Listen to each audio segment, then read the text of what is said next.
There's a kind of breaking that looks like failing from the outside. Your body gives out, your mind fractures.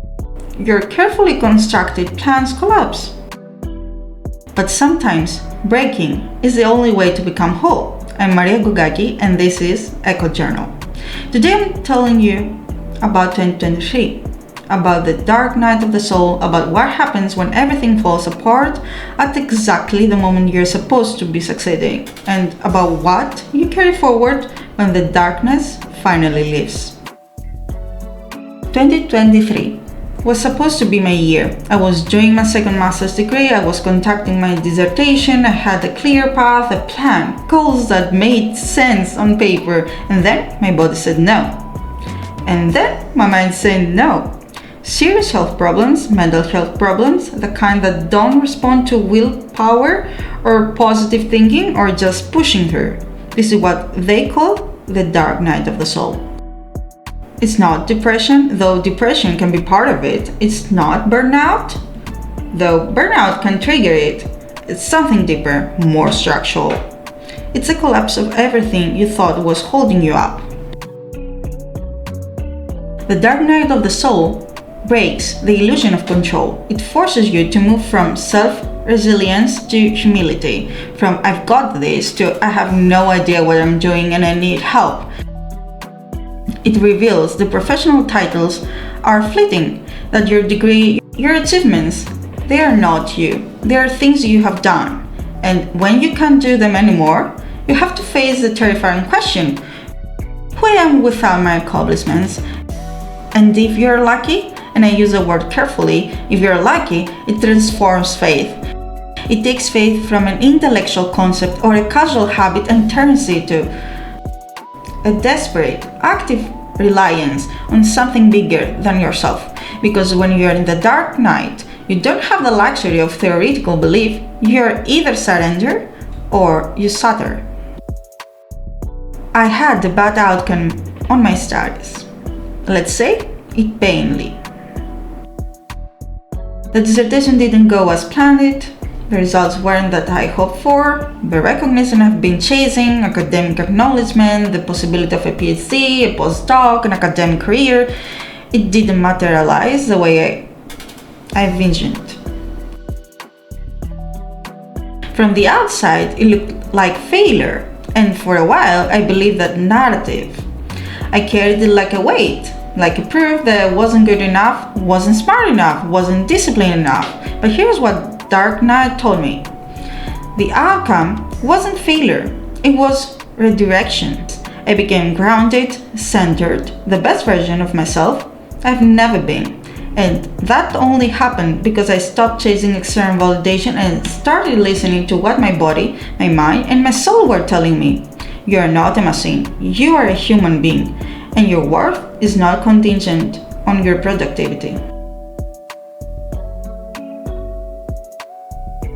Here is what I realized in the aftermath.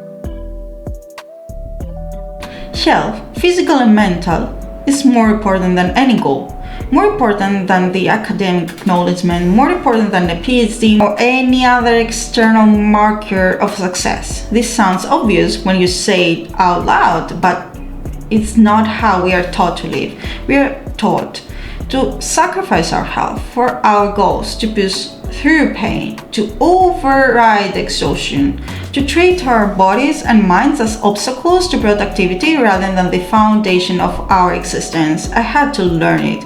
I had to be forced to learn it, that I needed to be selfish.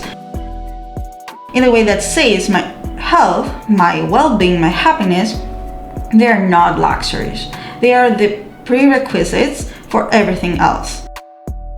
I realized that I can't pour from an empty cup, that I can't help others if I'm destroying myself. That rest is not weakness, it's wisdom. And that's when everything shifted. I stopped equating my self-worth with my career achievements. I stopped treating my body like an inconvenience.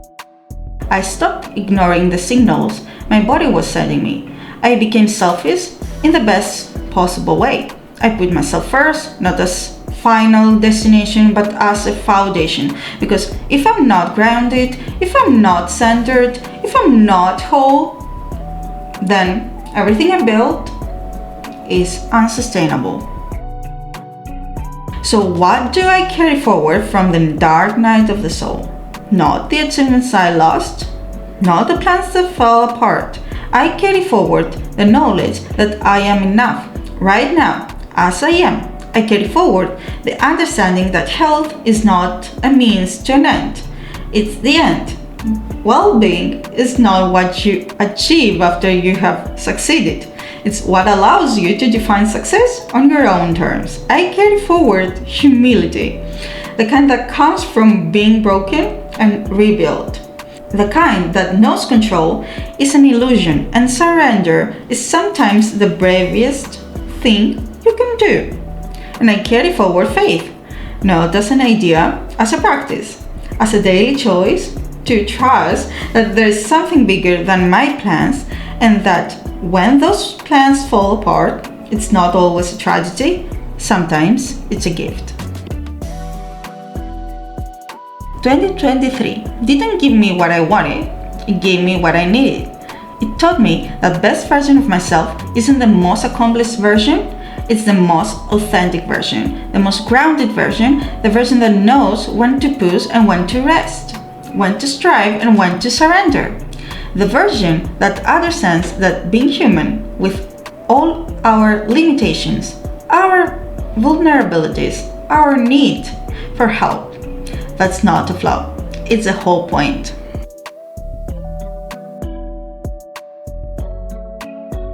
In the next episode, we're talking about perfection, about what happens when you're taught that success is the only option, when you grow up believing that anything else than excellence is failure, and about what it means to give yourself permission to be human, to make mistakes, and to learn. Until then, sit with this.